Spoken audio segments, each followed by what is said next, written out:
Artemis hospital Gurugram में अभी walkathon 2022 का आयोजन हुआ, जिसकी थीम थी वॉक फॉर हार्ट।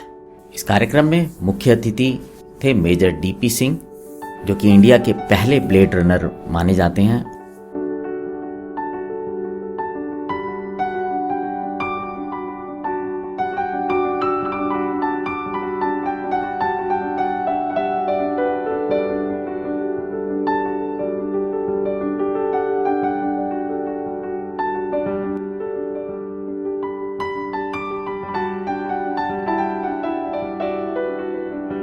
आइए आपको सुनाते हैं क्या कहा इस मौके पर डॉक्टर्स ने। आज वर्ल्ड हार्ट डे है और हम जानते हैं कि हार्ट की बीमारियां बढ़ती जा रही हैं, सिर्फ बढ़ नहीं रही हैं।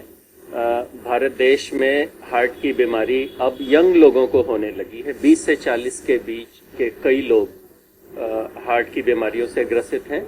और आपने देखा होगा कि कई सेलिब्रिटीज एक कम उम्र के लोग उन्हें हार्ट अटैक हुआ है और कईयों ने तो अपनी जान भी गंवाई है हार्ट अटैक की वजह से।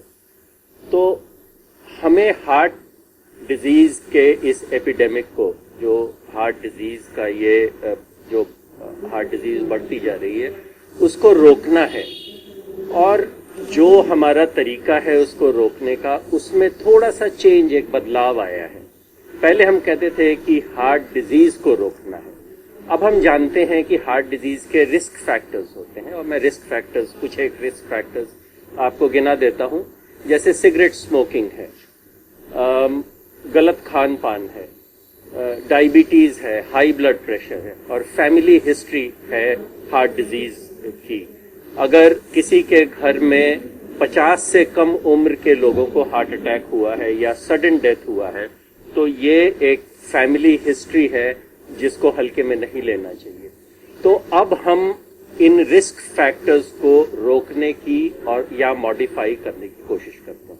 तो मैं आपको आज की एक छोटी सी कहानी सुनाता हूँ।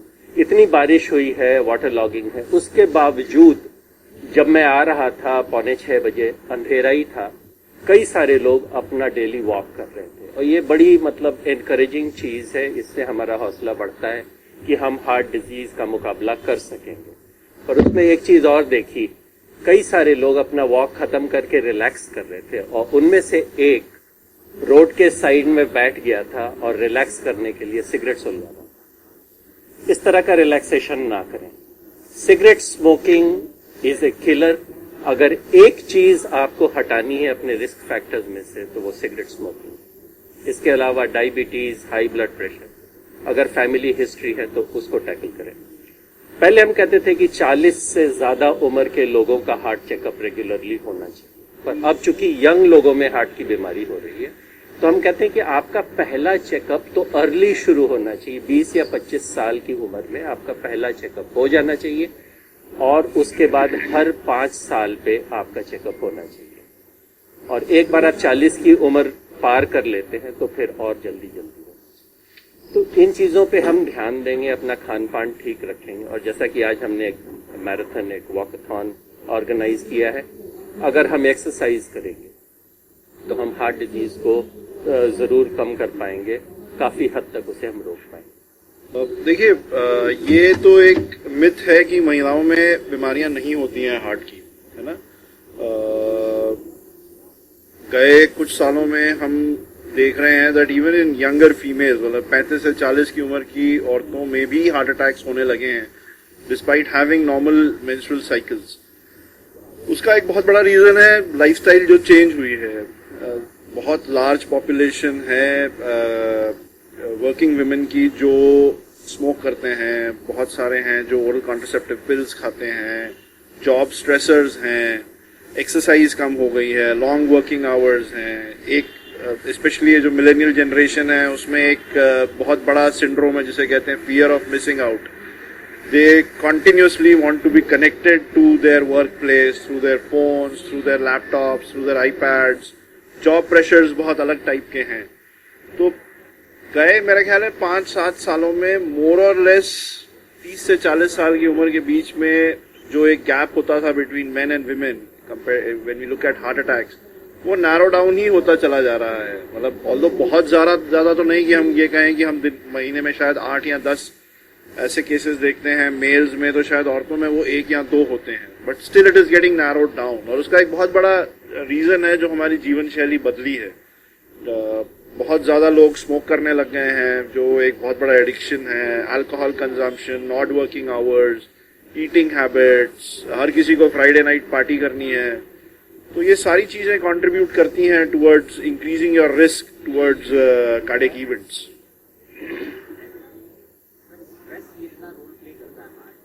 स्ट्रेस बहुत बड़ा रोल प्ले करता है। अनफॉर्चुनेटली आप उसको क्वांटिफाई नहीं कर सकते। आपके पास कोई इन्वेस्टिगेशन नहीं है जो आपको बताए कि भाई आपका रिस्क हाई है, रिस्क इंटरमीडिएट है, रिस्क लो है।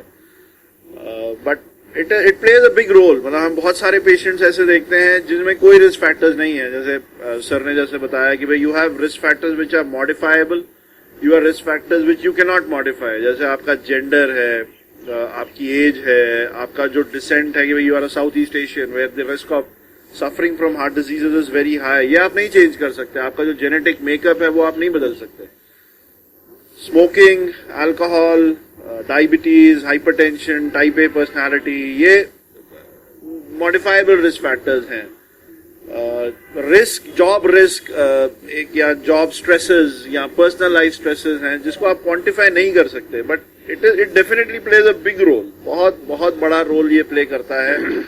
कुछ साल पहले WHO का एक स्लोगन था, जैसे हर वर्ल्ड हार्ट डे में एक स्लोगन होता है कि हेल्दी वर्किंग एनवायरनमेंट या heart healthy work environment, which was a big thing in I think 2019 में ये इनका स्लोगन हुआ करता था।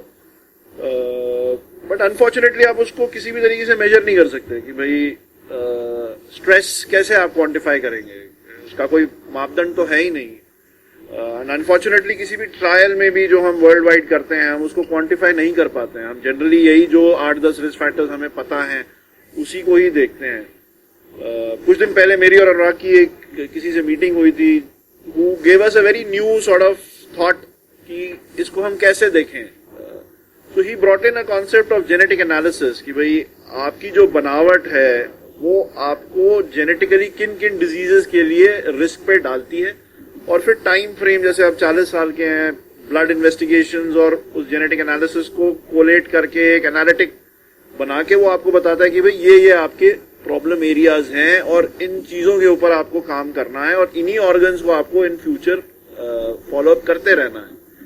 तो वो भी एक तरीका है देखने का एक बीमारी की तरफ।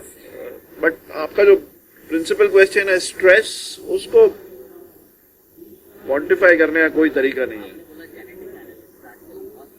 देख रहे हैं जी। सो देखिए, ये एक दूसरा जरिया है इसको देखने का। हम इतने सालों से कुछ डिफाइंड इन्वेस्टिगेशंस हैं, जैसे हमारे पास कोई पेशेंट आता है कि भाई मेरी फैमिली हिस्ट्री बहुत स्ट्रांग है, पेरेंट्स को हुआ है, पेरेंट्स के ब्रदर्स सिस्टर्स को हुआ है, तो वो जानना चाहता है कि भाई मुझे क्या रिस्क है। तो इससे पहले हम बस वो defined lipid profile, CRP, stress echo, ये सब देखते थे। अब मेरे ख्याल से हमें प्रोबब्ली थोड़ा सा चेंज करना पड़ेगा अपनी सोच की। We'll have to look at those genetic susceptibilities, although we know a certain number of genes which are at a higher risk of developing cardiac events. उसको ब्लड इन्वेस्टिगेशंस को कोलेट करके फिर एक प्रोबेबली एक कॉम्प्रिहेंसिव सा health plan, exercise plan उसके लिए बनाया जाए कि भाई what is right for him, and then over a period of time you keep evaluating it. ये कहना कि भाई जेनेटिक एनालिसिस करके और मैं करता रहूं फ्रीक्वेंटली तो मैं नहीं मरने वाला, तो ऐसा तो नहीं हो सकता है ना, ये तो इम्पॉसिबल है। बट हाँ, it will make us wiser in the sense कि you will get that much more conscious कि हाँ भाई ये चीजें मुझे और अपनी जिंदगी में बेहतर करनी है। उसमें अच्छी बात यह है कि to a large extent genes don't seal your fate. Absolutely. तो आपके एक जेनेटिक मेकअप है, तो आप एट इंक्रीज्ड रिस्क हैं और आप you get an advantage by recognising it through a genetic analysis and have confidence that it can be changed और it the risk can be reduced. मेरे को लकीली हार्ट की बीमारी तो नहीं है, लेकिन मेरी बॉडी जो इंजर्ड है उसमें बहुत सारी अलग अलग क्षतियां हो रखी हैं अंगों में, और रिसेंटली पार्किंसन का भी, अर्ली पार्किंसन के साइन नजर आने लगे हैं। हाई ऑल्टीट्यूड में भागने के कारण, मैराथन रन करने के कारण हाई ऑल्टीट्यूड का इम्पैक्ट हुआ था, जिसके कारण हाइपरटेंशन का थोड़ा सा इम्पैक्ट है। इसके लिए मैं बीपी की मेडिसिन भी खाता हूँ। लेकिन इन सब चीज़ों के साथ साथ मेरा एक चीज़ इंश्योर करने का तरीका होता है कि मैं नेचर से कनेक्टेड रहूं। नेचर से कनेक्टेड रहने का मतलब है कि नेचर आपको बताता है कब सोना है, कब उठना है, कब खाना है, कब आपको फ्रेश होना है। उसका टाइम बंधा हुआ है।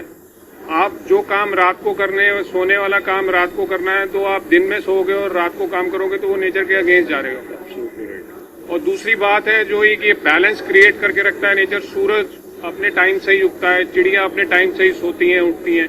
अगर ये बैलेंस हम जिंदगी में अपनी लाइफस्टाइल के साथ क्रिएट करके रखें, तो जैसे हमारे पुरखों ने अपने आप को फिट रखा, वैसे ही हम भी अपने आप को फिट रख सकते हैं। डॉक्टर साहब ने बताया कि जेनेटिक एनालिसिस है या बाकी के टेस्ट हमारे को बता सकते हैं कि हम रिस्क फैक्टर से ग्रस्त होने वाले हैं या हो सकते हैं या नहीं हो सकते हैं।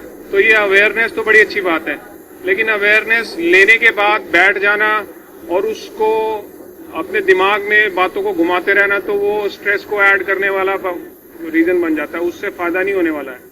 फायदा होना है कि अगर मेरे को मालूम चल जाए कि ये चीजों से मुझे नुकसान हो सकता है, तो एक तो अपने आप को उन चीजों से दूर रखिए। दूसरा, अपने आप को आप अंदर से कैसे मजबूत और शक्तिशाली बना सकते हैं, उसका सबसे बढ़िया तरीका आज हमने वॉकअथॉन करके एक्सपीरियंस किया है। सबसे naturally given gifted, God gifted जो फिजिकल एक्टिविटी हमारे को दी गई है वो है वॉक। अगर हम वो over a period of time अपनी जिंदगी में भूल रहे हैं, तो भी हम नेचर से बहुत दूर जा रहे हैं। तो मैं नहीं कहूंगा कि आप दौड़िए, हालांकि मैं अपनी 100% डिसेबिलिटी और टांग ना होने के कारण भी marathon, full marathon, half marathon दौड़ चुका हूं और उससे अपनी सारी इंजरीज को मैं कंट्रोल में रख सका हूं। लेकिन अगर आप इतना नहीं कर सकते हो, तो कम से कम हफ्ते में 3 से 4 बार 4-5 किलोमीटर की वॉक, हल्की हल्की जॉग, और साथ साथ ये जरूर बताऊंगा मैं कि जैसे जैसे आपकी उम्र बढ़ती है, वैसे वैसे फिजिकल एक्टिविटी और स्ट्रेंथ ट्रेनिंग जो है उसको आपने इंक्रीज करना है, ना कि डिक्रीज करना है। आप अपने आप को एक्सरसाइज से दूर करके किसी चीज से अपने आप को जिंदगी में रेस्ट देके ठीक नहीं कर सकते। जितना अपनी बॉडी को और दिमाग को यूज करोगे, उतना ही वो एक्टिव रहेंगी और उतना ही वो स्ट्रांग रहेंगी। इसका जीता जाता एग्जाम्पल मैं सामने बैठा हूँ, डिस्पाइट द फैक्ट कि मुझे पार्किंसन की भी अर्ली साइंस हो गए हैं, क्योंकि नर्व्स मेरी बहुत ज्यादा इम्पैक्टेड है, इंजरीज बहुत सारी हैं। श्रैपनेल 73 जो बॉम्ब के टुकड़े मेरे अंदर अभी तक घुसे हुए हैं, वो जगह जगह पे नर्व्स को इम्पिंच करते हैं। पोल्यूशन का इम्पैक्ट है, खाना पीना, हवा पानी, सब चीज का इम्पैक्ट है। लेकिन इन चीजों को काउंटर करने का जो मेरा तरीका है, वो अपने आप को एक्सरसाइज, ट्रेनिंग और physical activity, walking, jogging, gyming, इन सब चीजों से अपने आप को नेचर के साथ जैसे बैलेंस बना के रखने का जो मेरा काम है, उससे अपने आप को मैं फिट रख पा रहा हूँ। तो अगर मेरे जैसा व्यक्ति फिट रह सकता है जो कि डिसेबिलिटी से ग्रस्त है और डिसेबिलिटी का इम्पैक्टेड है, तो आप लोगों के लिए ये बहुत आसान है अपने आप को फिट रखना। सिर्फ 2 बातों का ध्यान रखिए। एक तो नेचर के साथ जैसे जीना है उसके हिसाब से, जैसे पुरखों की जिंदगी चली आ रही थी, क्या खाना है, कब खाना है। अगर आप गर्मियों में गाजर खा रहे हैं तो अपने आप को खुशहाल मत समझिए, इसमें कोई बहुत बढ़िया बात नहीं कर रहे हैं, क्योंकि वो सब्जी जो है वो नेचर के अगेंस्ट है। गर्मी में भिंडी मिलनी है तो भिंडी ही खाइए, सर्दी में गाजर मिलती है तो सर्दी में गाजर खाइए। तो ये छोटी छोटी सी चीजें अगर आपको समझ में आ गई तो जिंदगी जीना बढ़िया हो जाएगा। और मैं अपने आप को सौभाग्यशाली इस बात से समझ रहा हूँ कि हॉस्पिटल्स जो हैं इस तरफ आपको प्रेरित कर रहे हैं। ये जो वॉकअथॉन आर्टिमिस ने करवाया, ये इसका एग्जाम्पल है कि हॉस्पिटल्स खाली दवाइयों पे विश्वास नहीं रखते हैं, अपनी लाइफस्टाइल को चेंज करने में भी आपको प्रेरित कर रहे हैं। तो इससे प्रेरणा लीजिए, लाइफस्टाइल को चेंज कीजिए, फिट रहिए, संतुलित रखिए, नेचर की तरह बैलेंस बना के रखिए और खुश रहिए। डॉक्टर्स को बधाई देना चाहती हूँ कि उन्होंने इस कार्यक्रम का आयोजन किया और इतनी जागरूकता फैलाई। और अभी जो हेल्थ टॉक हुआ है, मेरे ख्याल से हम सबको बहुत नई बातें पता चली हैं and I am really grateful and thankful to them. Thank you Farid sir and his team for conducting such a beautiful event. Thank you so much.